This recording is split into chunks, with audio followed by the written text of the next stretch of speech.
കഴിഞ്ഞ ദിവസം ഏറെ സങ്കടമുള്ള ഒരു വാർത്തയാണ് നമുക്ക് കേൾക്കാൻ കഴിഞ്ഞത്.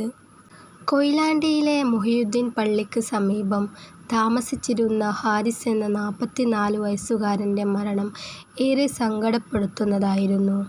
ബേക്കറി സ്ഥാപനത്തിൻ്റെ ഉടമ കൂടിയാണ് ഫാരിസ്. ഫാരിസ് എന്ന ചെറുപ്പക്കാരന് സ്വന്തമായി ഒരു വീട്, അതായത് നമുക്ക് എല്ലാവർക്കും ആഗ്രഹമുള്ളൊരു കാര്യമാണ് സ്വന്തമായിട്ടൊരു വീട് ഉണ്ടാവുക എന്നത്. സ്വന്തമായൊരു വീടും അദ്ദേഹം നിർമ്മിക്കുകയും ചെയ്തു. അൽ ബദർ എന്നായിരുന്നു ആ വീടിൻ്റെ വീട്ടുപേര്. കഴിഞ്ഞ ദിവസം 1-ാം തീയതിയായിരുന്നു അദ്ദേഹത്തിൻ്റെ വീടിൻ്റെ കുടിയിരിപ്പ്. അന്ന് തന്നെ അദ്ദേഹത്തിൻ്റെ മരണവും സംഭവിച്ചു. വളരെ വർഷക്കാലം അധ്വാനിച്ചും കഷ്ടപ്പെട്ടിട്ടും ഒരു വീട് ആഗ്രഹപ്രകാരം വീട് വെച്ചു. എന്നാൽ അദ്ദേഹത്തിന് ആ സ്വന്തമായി വീട് വെച്ച വീട്ടിൽ ഒരു നിമിഷം പോലും നിൽക്കുവാൻ സാധിച്ചിട്ടില്ല.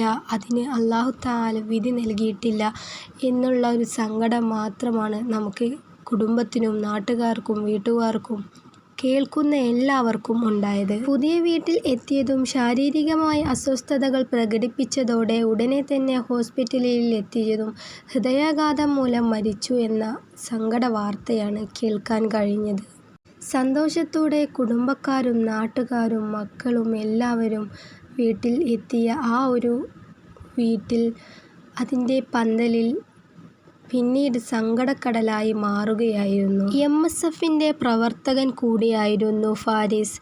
പെട്ടെന്നുള്ള മരണത്തിൽ നാനാഭാഗത്തു നിന്നും ആളുകൾ വന്ന് തടിച്ചുകൂടിയിരുന്നു. ഫാരിസ് എന്ന ഈ 44 വയസ്സുകാരൻ നല്ലൊരു മനസ്സിൻ്റെ ഉടമ കൂടിയായിരുന്നു. എല്ലാവർക്കും പ്രിയപ്പെട്ട ഒരു മനുഷ്യനായിരുന്നു അദ്ദേഹം. നല്ലൊരു വ്യാപാരി കൂടിയായിരുന്നു അദ്ദേഹം. അദ്ദേഹത്തിൻ്റെ മരണത്തിൽ വ്യാപാരികൾ കടകളെല്ലാം അടച്ചുപൂട്ടി മരണത്തെ ആദരിച്ചു.